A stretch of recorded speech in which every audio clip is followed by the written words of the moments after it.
మార్చి 28 కొరకు CH Spurgeon గారు వ్రాసిన ధ్యానం చదువుతున్నాను, వినండి.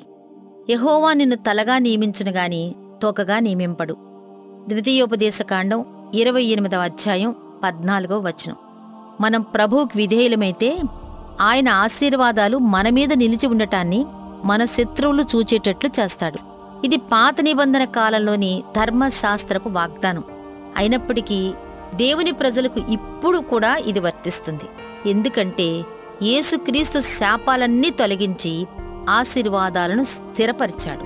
పరిశుద్ధులు ఆత్మపూర్ణులై తలగా ఉండి ప్రజలను ముందుకు నడిపించేవారిగా ఉండాలి కాని వారు తోకలా ఉండిపోకూడదు. ఇతరుల ప్రభావానికి లోనై ఇటూ అటూ ఏడవబడకూడదు. ప్రస్తుతమున్న ఈ తరానికి మనం లోబడకూడదు. కాని ఈ తరమే మన యేసుక్రీస్తుకు లొంగి ఆరాధించేటట్లు చెయ్యాలి.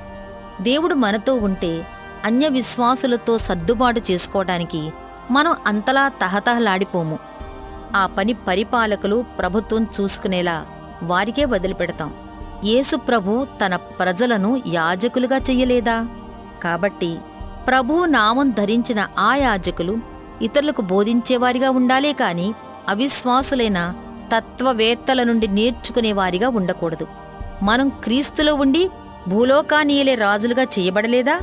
అలా అయితే మానవ పద్ధతులకు, వారి అభిప్రాయాలకు మనం ఎలా బానిసలైపోయాం? ప్రియ స్నేహితుడా, క్రీస్తులో నీకివ్వబడిన నిజస్థానాన్ని స్వతంత్రించుకున్నావా? చాలామంది తమ మీద తమకే నమ్మకం లేక మౌనంగా ఉండిపోతున్నారు.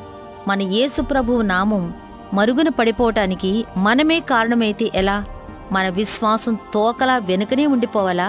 అది తలగా ఉండి మనలను, ఇతరులను పరిపాలించేదిగా ఉండాలి కదా.